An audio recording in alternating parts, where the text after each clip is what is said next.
I think being a chief people officer in a past life is a superpower that very few see. I think a lot of investors, I think the tech community as a whole is not used to seeing people go from chief people officer to founder. It's a very uncommon path. Mm-hmm. I could speculate on a lot of reasons why, but I actually think that it's a massive advantage to growing a tech company. Yeah, I Some of your biggest problems as a founder are about people, whether it's investors, it's employees, it's customers.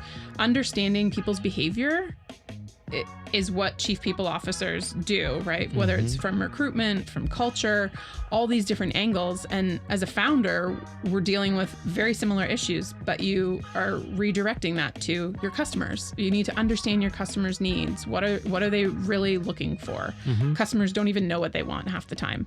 Similar to people. Listen to the people. Listen to the people and culture. Oh yeah. It's time for the Gathering Podcast. It's time for the Gathering Podcast.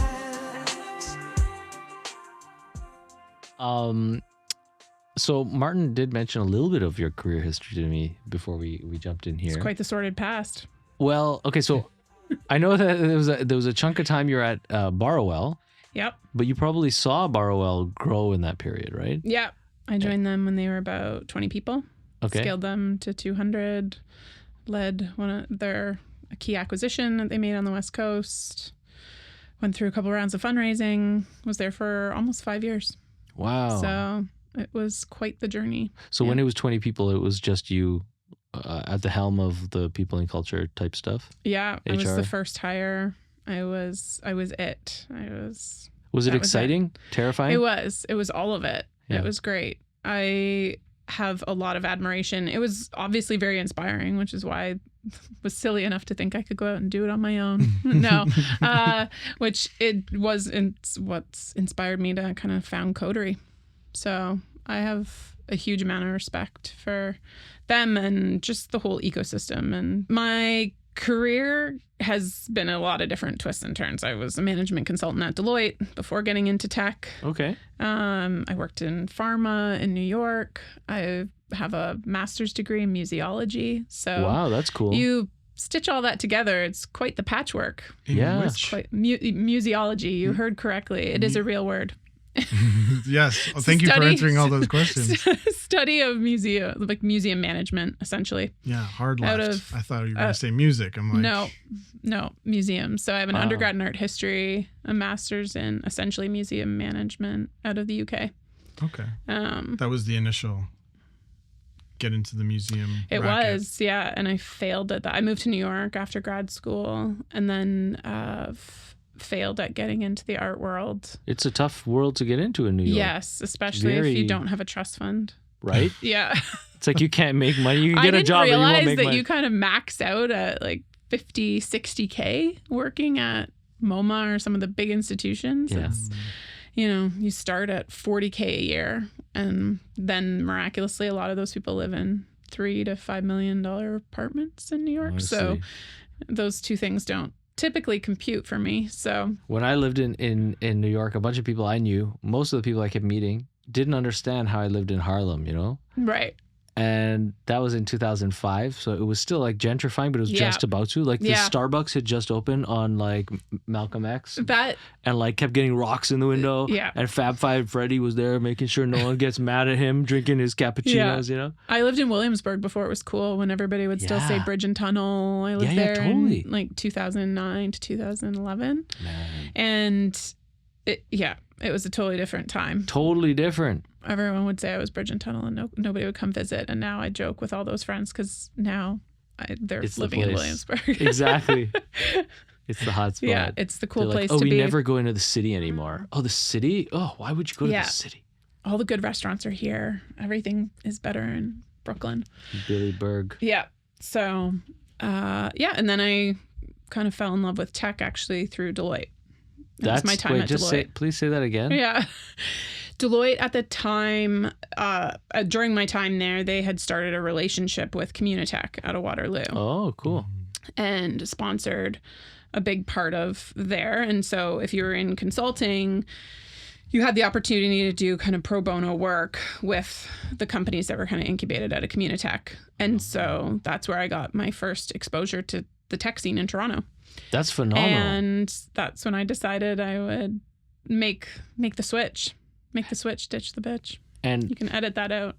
Pharma, before that, what I was in New York and I was trying to get into the art world. Wasn't happening.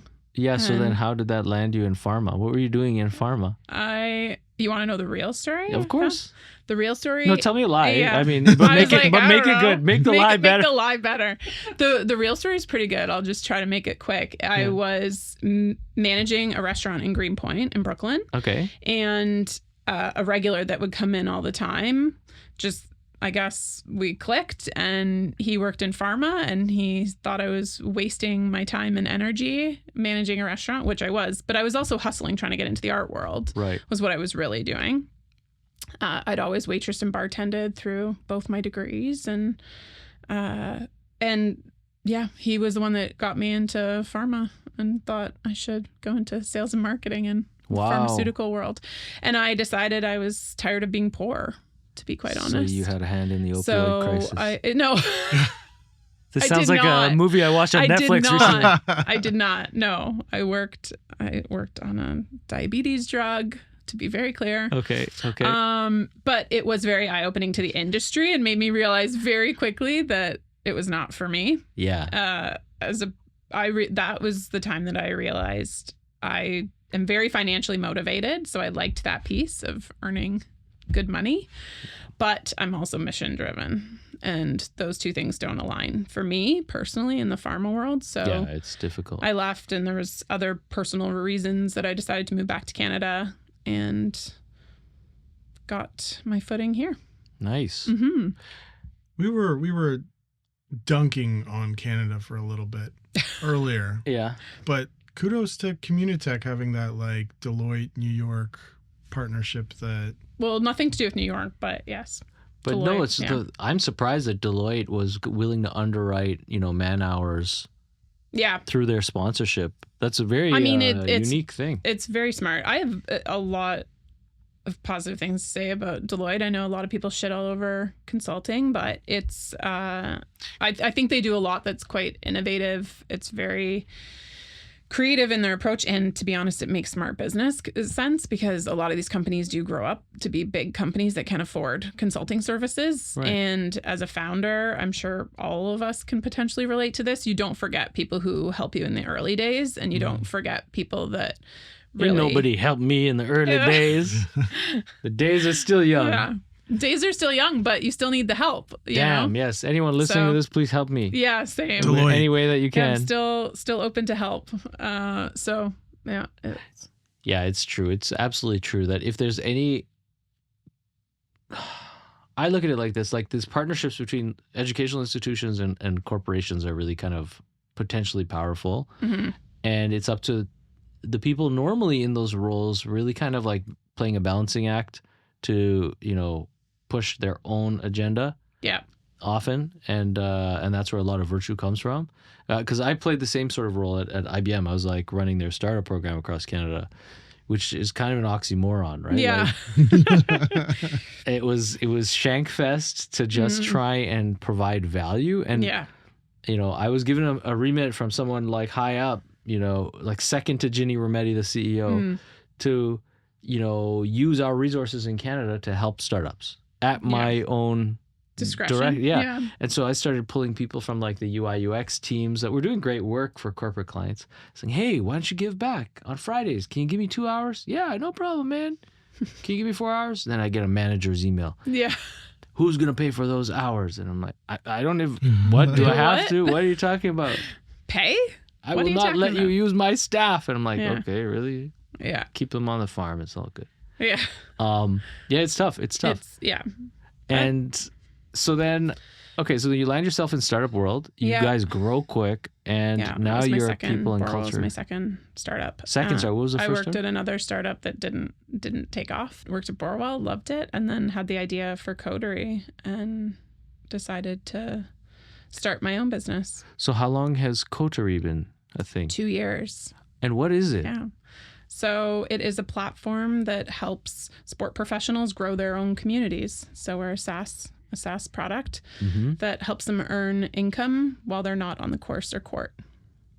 So I'm like a pro golfer.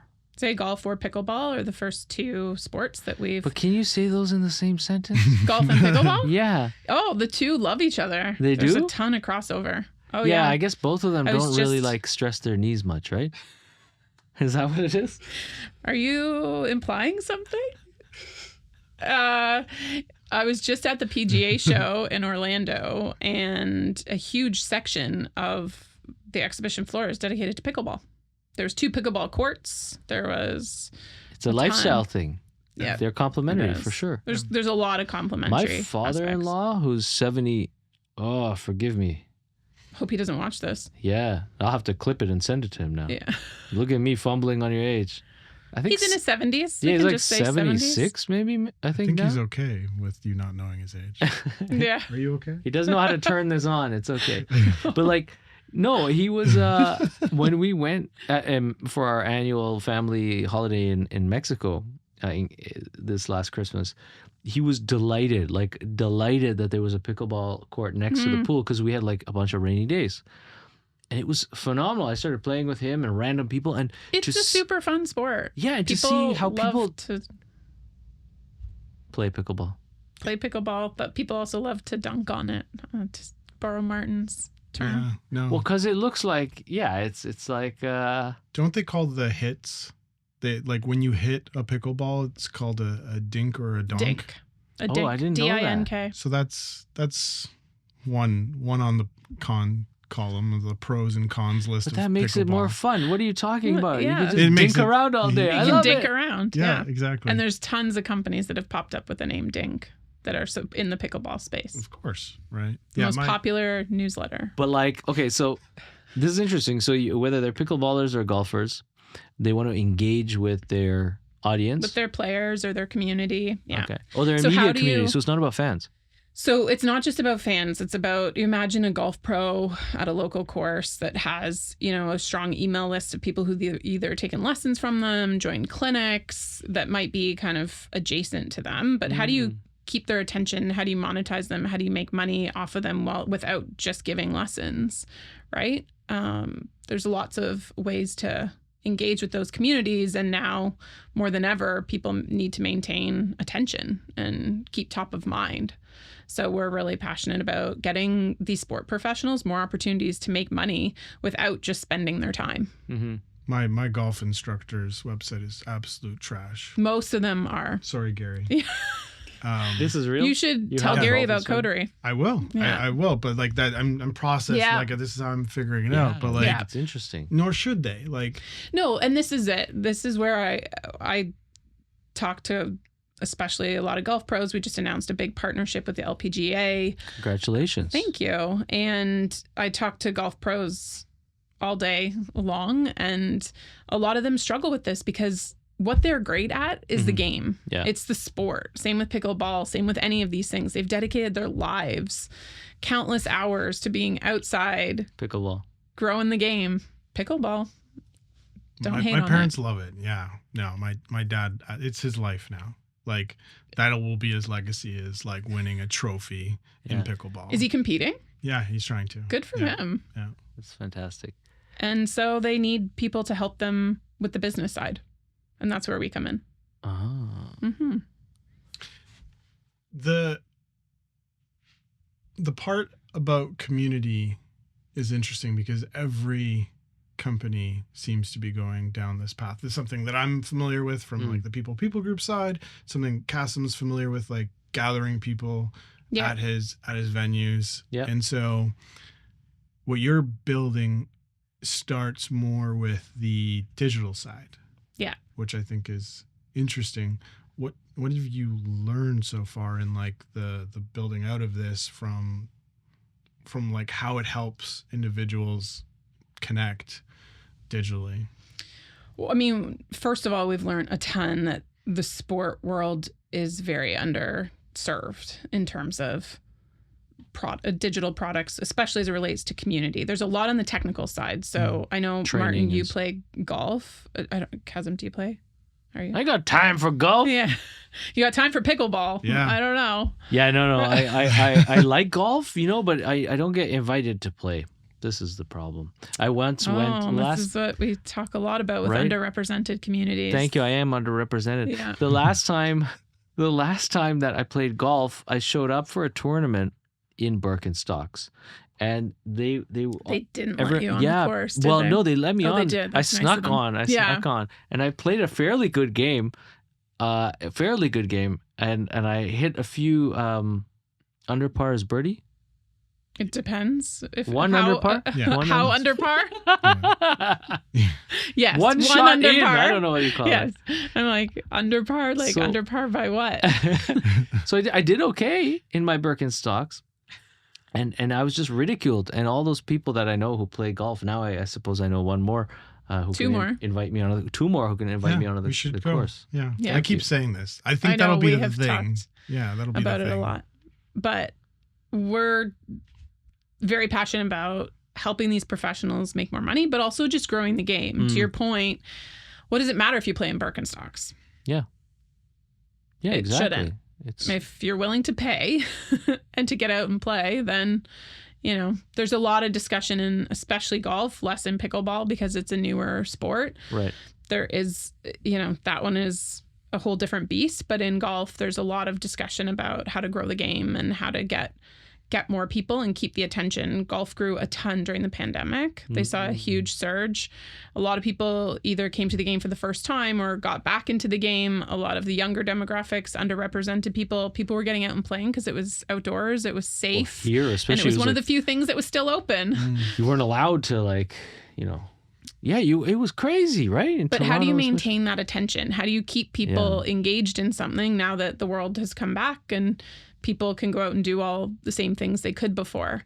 And I can tell you, as not taking off the entrepreneur hat and putting on my mom hat, as a parent of 3 kids, it's very hard to get out and play a game. Yeah, like how do you, I don't, man. So if there was, if there were courses that were putting in childcare or mini putt games that you could drop your kids off, right? There's a lot of discussion about how to modernize the game. And I'm really quite intrigued on all facets of Are you allowed to take kids with you golfing? Or do they get mad at you? No, unless you're paying, unless they're a player, like part of your foursome, and typically you're not under 6 years old? No? 12 and over is most course rules. Not all of them, but most of them. It'd be cool to take my daughter golfing, man. And even if she just chills out and just cracks jokes. Don't have any form of bring your kids. And it's always been very VIP, exclusive, exclusionary. And so, but that's shifting in a lot of different ways. It's been interesting to see from a few different angles. One, you mentioned earlier that you are monetarily driven, but you're also mission driven. What's the mission driven piece for you with Coterie? I mean, for me, it's all about getting more people into the game. And the more we can help professionals grow their individual businesses, the more that gets more people into the game, right? Yeah. So imagine you, Martin, are a golf pro. The more I can help you make money, that means the more you're growing your game, and you're the golf pro. I'm not a golf pro, right? I came to golf later in life, picked up pickleball 4 years ago, but coming into these sports, you start to see how much it can bring people together. And it's not just about the sport. It's about that community piece.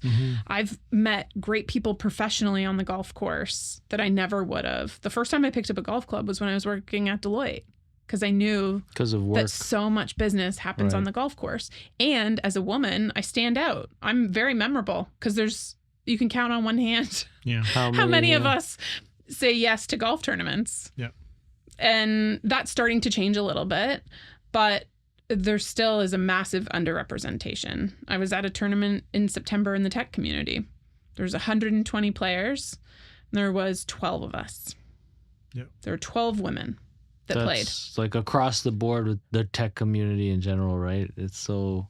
And then the dinner reception, more women turned up. No way. But they didn't come to they just didn't play the round of golf and then came to the dinner reception.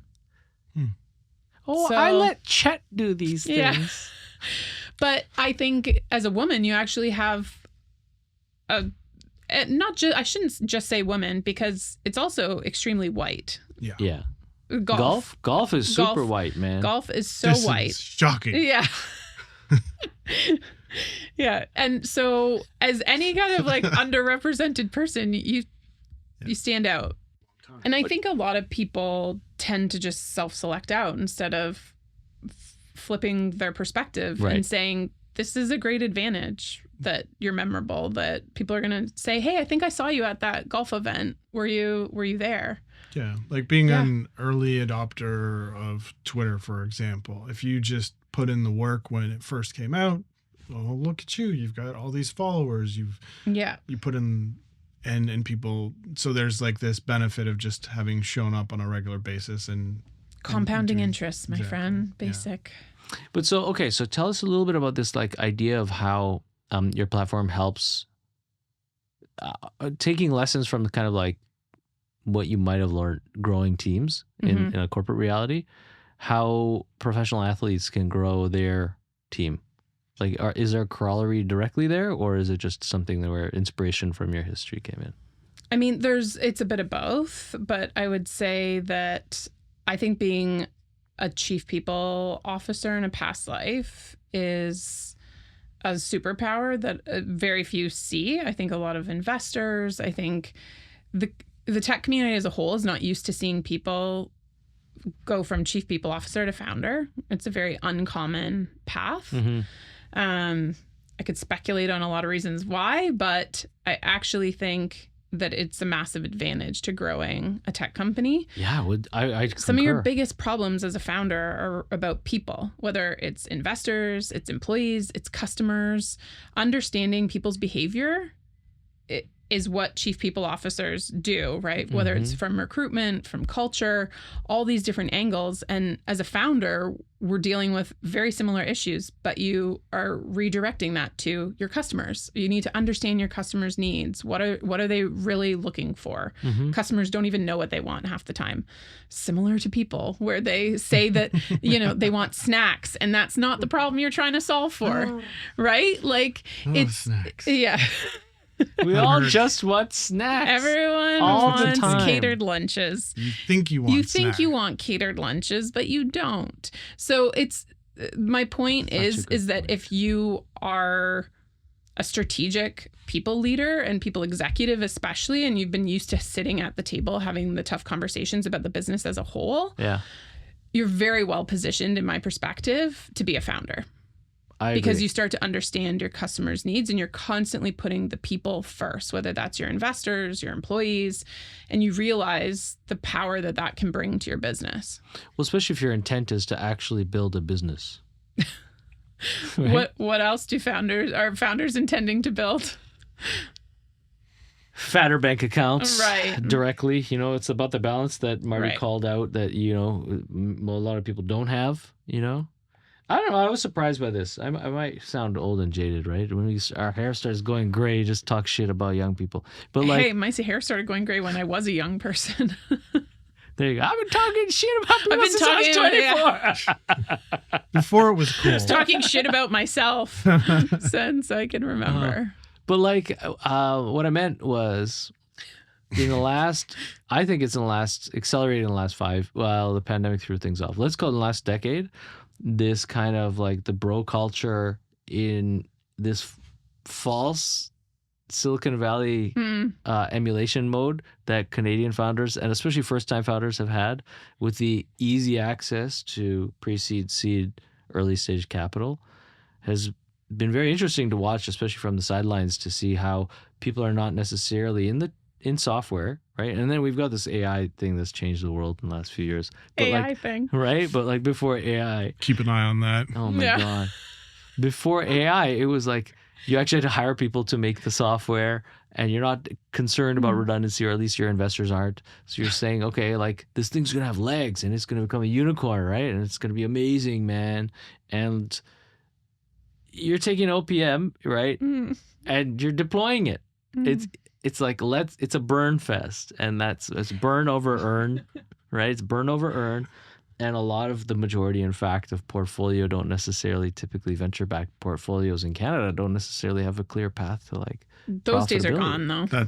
Well, no, they're gone in the sense that if you talk to a VC, they're going to be like, I want to see a clear path to like profit scale. Well, yeah, we hope profitability. It should be profit scale. It shouldn't even just be profitability. It should be profit scale.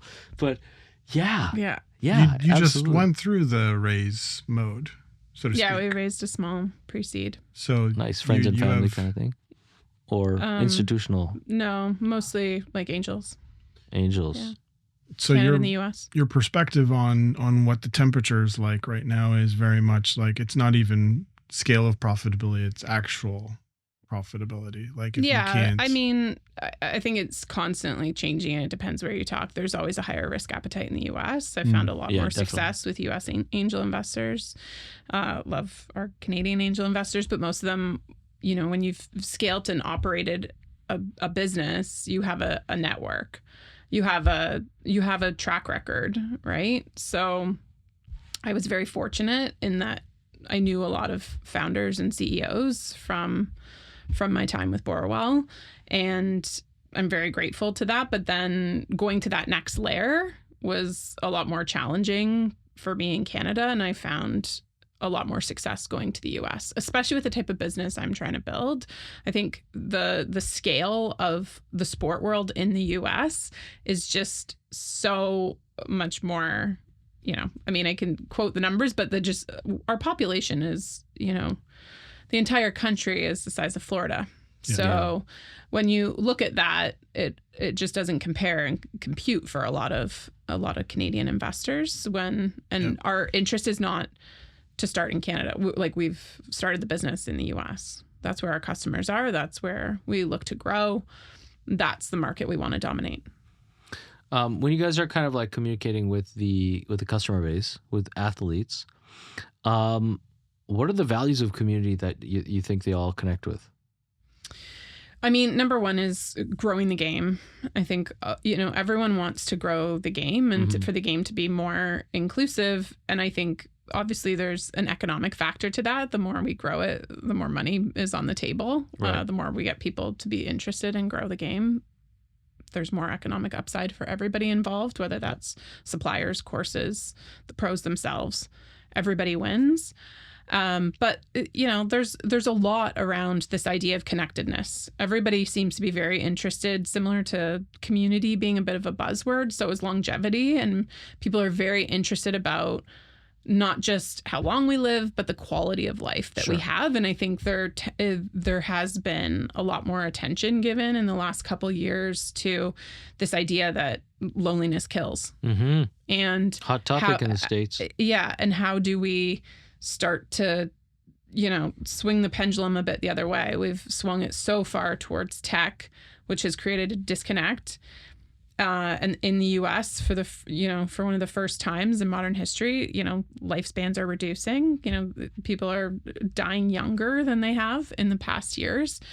And there's a lot of reasons that kind of tend to start to point towards that could be related to social connections and a lack of connectedness. Oh yeah, lifestyle factors for sure. Diet, lack of connectivity, lack of activity. I feel really passionate that sport hits on all of that.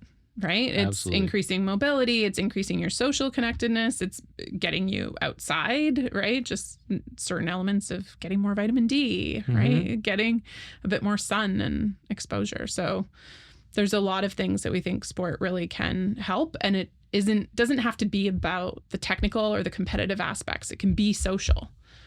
And repositioning why people play includes more people. I just went down a rabbit hole of, do you add sort of a activity tracker to like the app for the individuals where it's like, oh, just to keep them engaged, Yeah, we have a number of different kind of gamifications in app, less around like specific activity and more around kind of engagement, because we're focused on the community piece and trying to think about sport differently. Yeah. Right? Thinking about it as a community builder, as a way for you to, instead of, I would love in the future world, instead of saying go for coffee, go for a game of pickleball. Yeah, 100%. Yeah. Right? I used to do let's that go with grab. tennis. I used to invite Right. people for a tennis game all the time. And there are certain games that are more conducive to that because they're shorter. And that's why I said pickleball and not golf. Like, you're not going to go for a 4-hour coffee all the time. People don't necessarily have that kind of time. Yeah. Makes sense. You know, that you're going to play 18 holes. And that's the reason you and I have probably struggled to do it between having young kids and everything. Taking a half day is no joke. But pickleball is on the complete other side of that and is very inclusive. In suburban America, people have their driveways as a pickleball court. Yeah. And, you know, can hop out, play a game in 20 minutes and be back on Zoom. 20 minutes is long, man. I just challenge people to thumb wars. Right. Like, that's my sport. Bring back the old-fashioned arm wrestle. Right. An arm wrestle. I'll just lose really quickly and then we can talk business. Come on. Yeah. Yeah, no, it's catching on like wildfire, right? Like pickleball. All of it is. But I was saying to Martin, too, that for me, you also learn a lot about people playing games with them. Yeah, and it's you true. learn a lot about people's personalities, how they lose, how competitive they are, how they talk to themselves, how hard on themselves they are, right? Take a bad shot. Are you going to beat yourself up for the next 3 holes, or are you going to just brush it off and move on? Yeah. To double click on that further, the joke / half serious, like the half joke I made was if we could have pickleball as a part of the interview process. Oh, And- like you had the hiring manager, like, Yeah, this is what Mark Cool. we were talking about before. This Saying, is how could ridiculous. you incorporate? But Yeah, and you'd get tons. I mean, you told me nobody listens to the podcast, but if there's people that do, I would Yeah. love to hear. I'm sure people in the comments would blow up about this idea that it's not inclusive to play sport, right? Yeah. In an interview process. Oh, As like if you people have- leaders, we've heard Yeah. it all. yeah. But I do think there's something to it. Yeah. Whether you've played or not, it doesn't matter. It's about how you handle the game. It's like any assessment, right? It's not Oh, actually totally. about the results. It's Yeah. about how you deal with challenges, how you collaborate, right? If you're playing in doubles, like Mhm. playing in doubles pickleball is part of your interview. It'd It would be be huge. quite hilarious. It would Yeah. be hilarious, Throw but them in with the team, right? Yeah. See what Insightful. happens. Insightful, I think. Yeah, if My- a guy goes McEnroe on everyone, it's done. Yeah. Sorry. We'll call you back never. But Here's where it all fell apart. right? Yeah. Just record the Yeah. pickleball game. Like, for you though, what was the catalyst for going this route of becoming a founder? I missed it in the career history. Was it people and culture role at Borrowell? Why can't I say that? Borrowell, because it's 2 I was W's. there. Borrowell. 2 W's? It's funny that you can't say it, considering it's quite close to Startwell. Hard consonant on the T, right? Start well. It Okay. ends. But like Borrowell, it's like too many W's. My lips are fat, man. Okay. So, but anyway, It was my time there Yeah. that I started to come back into sport myself. I read a very fascinating book called Together by Vivek Murphy. I'm not sure if you guys have read it. no. Highly recommend it. All about this concept of loneliness and Oh, I about haven't- longevity. He's the Surgeon General in the US Yep. and does a fantastic job of weaving storytelling with the data around how our lack of connectedness is really impacting the duration and the quality of life that we live. Scrolling. The doom scrolling Yeah, is what doom I always scrolling. call it. Yeah, it's like, And- we're all connected apart. Yeah. And like the I- convenience of it is Yeah. misleading. Sorry. No. And I was just saying, and then I got really quite obsessed around more the mission and the purpose of getting more active myself and caring more about this idea of connectedness, but wellness and just being more physically active, having young kids and focused 150% on my career for, 12 plus years. I was a real and I obviously still am as a founder, but how do I weave in this idea of, living a more intentional life? And I think that as a woman and doing a lot of user research, especially with underrepresented groups and why they maybe shy away from sport is so much about its positioning and people having perceptions that it's hyper competitive, it's overly technical, it's not for me, it's not welcoming, it's not where I belong. And I really thought there's a great opportunity, and I obviously still believe that, like, very passionately, that this like Venn diagram of bringing together kind of sport, wellness, and in a professional context, like, people can really see that there's so much value to be had here. Yeah. And that people can, be helping themselves from a health perspective, but they can be networking and they can stay active. It's so interesting because, like, in this series, we're now in the second season of the Gathering podcast. But, like, many of the conversations we've had on and off mic have been to do with people, their career stories coming into people in culture roles and HR roles, right? And we haven't been talking to too many people, so I've enjoyed this conversation to speak to people that have left it. Well, yeah, who came into it and left it. It's not. I don't see it as leaving. I think. Yeah. Because you're still doing community stuff. But not only community, I just feel so passionately that founders, so much of what you deal with is to do with people. Oh yeah. And kind of people problems, people issues, right? Whether you want to call it a problem or just directly related to people. Mm-hmm. That's why I really don't think I've left it as much as it's evolved. And now in the role of CEO and founder, that is a key part, but now my stakeholder group is just different. It's part employees, but it's investors, it's my customers, it's industry leaders, and those are all still valuable. Yeah, it's about relationships, right? Yeah. Managing relationships and encouraging people, various stakeholders, to stay kind of engaged but motivated in their own role for whatever you need and for theirs. Yeah. What did you say? If you put on your VP CPO hat, you're leader of people at an organization, and you're not the person that is building what you're building now, but you hear about it. Are you looking to eventually, because there's an interesting cross-section of the thing that companies want or executives want is for people to feel more engaged. Mm-hmm. And there's like this belonging piece. You can see where I'm going. Yes. And so I'm curious about that aspect, because there's the wellness piece, which is also something that HR teams are responsible for. There's the connectivity between teams that is unique and, outside of, like we talked on a previous episode, of getting out of your space, getting out of like the four walls that the company operates within, so you can think creatively about new ideas or bridge connections. Coterie seems to be, I'd be curious to know, like, is that on the roadmap? Is that something you want to build towards, or is it a little bit off? Is it sort of like it would be a nice to have?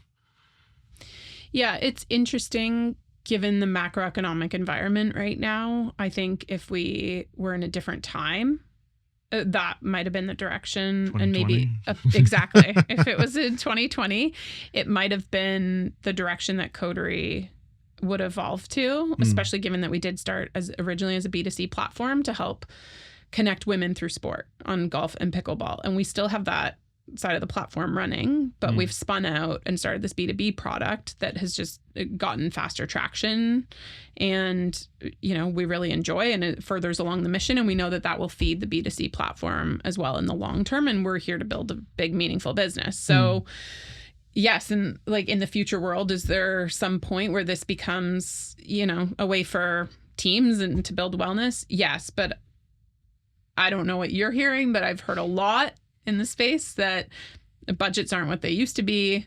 Oh yeah. While companies are saying that they're focused on connectedness and wellness, that's not as much, and the market has shifted back to being a bit more of an employer market and not the employee market. Yeah. Yeah. So that's not the right time for us to be focused on that. That makes sense. But the opportunity should if and when things turn around, there is that interesting play of like sport in the corporate getting context, because it happens organically, right? You know, someone will start a golf channel in Slack, and then but it's very bro-y. It's the sales team, it's the executives, totally. And then there become it's true. The numbers, look at the numbers. So it is what it is. But then if there's another way to go about it, and there's a platform to kind of promote it in a way that gets everybody, versus like the sales team doesn't need to bond. The executives don't. Well, like, yes, they do, but in different ways. But the whole organization would benefit from, like, going back to the point of like the crazy idea of doing an interview and having it, but like just seeing how other people work together over a game of pickleball. My parents are going to love this episode. It would be pickleball. Yeah. And I think that's how we kind of started too, right? We have a ton of content. We have creators, like we have vetted professionals on the golf and pickleball side that have created custom content for us to help, educate people, inform people. And then we've leveraged a lot of AI in the platform to help match people off a number of different criterias, suggest locations to play at, all these types of things. So it's not that far-fetched and far-reaching for us to think about that. I think there's a lot of opportunity for organizations to keep people way more engaged, but also help to get more business, quite frankly, too. The more you encourage people to be thinking about themselves as a full person, when they're in the office building or outside, I think the more you build connections and the more you get people to be thinking about your business all the time. And that includes the golf course and the pickleball court. Totally. Do you have two sections of users? Like you've got the pros that's the B2B product. Yeah. And then you've got the B2C product. The B2C side as well. Interesting. Which is focused on women today. Yeah. Yeah. So two very different communities, but all kind of feeding similar purpose, right? About kind of getting people more into the game, getting more access, getting more awareness. It's super interesting because in North America, this might be a global phenomenon, but like there's this kind of dichotomy between the player and the fan, and I think it's because of the commercialization of sport, but like that naturally precludes people from assuming that they can they can flip and they can be a professional in some way. Not that they need to be, but that they could be a player. Yeah. Because it takes so much effort to be a player. Right. And they're like, maybe that's not me, but it's okay. I'll just But it kind of goes back to your first point. What you opened with was I never get invited. Right. So many people say that. I would go out. Oh, I would play golf if somebody invited me out. Oh, I'd try pickleball if somebody invited me. There's both sides of the coin. Why do you need to be invited? Like, start your own game is what I say to people. Yeah. Or ask people to say, hey, have you ever played? Great. I want to invite you to come teach me, or whatever it might be. And then the other side is, if you play, like, just invite people more. So many people don't know what pickleball is. I didn't know what pickleball is. I think that's more in Canada. Yeah, sure. We are always a couple years behind. Right. Fastest growing sport in North America. For 3 years in a row. Yeah. So the other thing against golf is that it is like financially prohibitive. So if you have underrepresented folks trying to get into the sport, pickleball seems to be the way to go. For sure. If you're in, it's cheaper on time and money. Time and money, right? So that makes sense that you would. It makes sense to have golf as well. Are you looking at other sports to add to the platform? Yeah. Yes and no, not in the short term. Yeah. We know there's a lot of opportunity to grow and on those two, and we're also very passionate. We have some inroads there, so that's a clear line. But obviously in the future, yes, and that's why we started with two. We wanted to be really clear that we're not a single sport SaaS platform, right? We're not intended just for one sport. We're not building this in a way that only works for golf or only works for pickleball. There's a lot of sports and growth out there that we think could be really interesting. So the aspect of like with Startwell, you've been very intentional about designing the experience, so that Right. when somebody shows up, the place sells itself, and it does. When you know, like, this is the most legit podcast studio I've been in, and it's like, ooh, there's a sheen to it, so to speak. There's an excitement. There's like, you want to tell people about it. Right. For me, on the people group side, like, the experience of a member, of someone joining, is important, and like those first like moments, you have the same thing with your place. Now, like, how are you designing the experience? Because how are you designing the experience so that the people that do join or do follow end up, like, what are your thoughts in like creating that community? Because it doesn't just happen, right? There's like an intimidating factor. Do you mean like, okay, a digital platform can connect people, but once they're connected, they need encouragement to be related to each other. How do you invite people onto the dance floor, right? There's a dance party. And everybody knows about it. And we have so we have a number of different ways. We give like a toolbox to the pro to help them onboard their community. So that gives them suggestions of how to engage, whether that's through email and posts and different recognition, a number of different ways that we really rely on the professional to do part of that, to bring in they're bringing in their community, right? And then as we've scaled, we've started our own sub community of pros that use the Coterie platform, and how do we recognize them and create our own Coterie community of people who use it. So there's a couple different ways, but we've been very fortunate with this partnership with the LPGA, and we're working with a couple of other associations that helps gives us the inroads to these professionals, and not only kind of builds the top of funnel sales for us, but also gives a sense of community, right? These people pay a lot of money for their membership association fees to be part of, whether it's the LPGA, the PGA, you know, there's pickleball associations, recently an amalgamation I'm sure your father knows a lot about in the US. And you know, like there's strong community foothold with these associations that we feel really strongly is a great alignment from a values perspective on helping us to kind of build that sense of community too. Okay. Yeah. Okay. As a young company, it's always hard to build your brand, right, and build your community when people don't know you. And especially for us being female founders based in Canada, when we're building a business in the US, you know, there's a lot. I'm half American and I lived there, but I'm not physically there day to day. I end up having to travel a fair bit as well, but I'm learning a ton too along the way. A little bit of a pivot, but it's still for the overall conversation. But we talked about how you started out in the people and culture space, and now you're into the founder space and the startup entrepreneur side.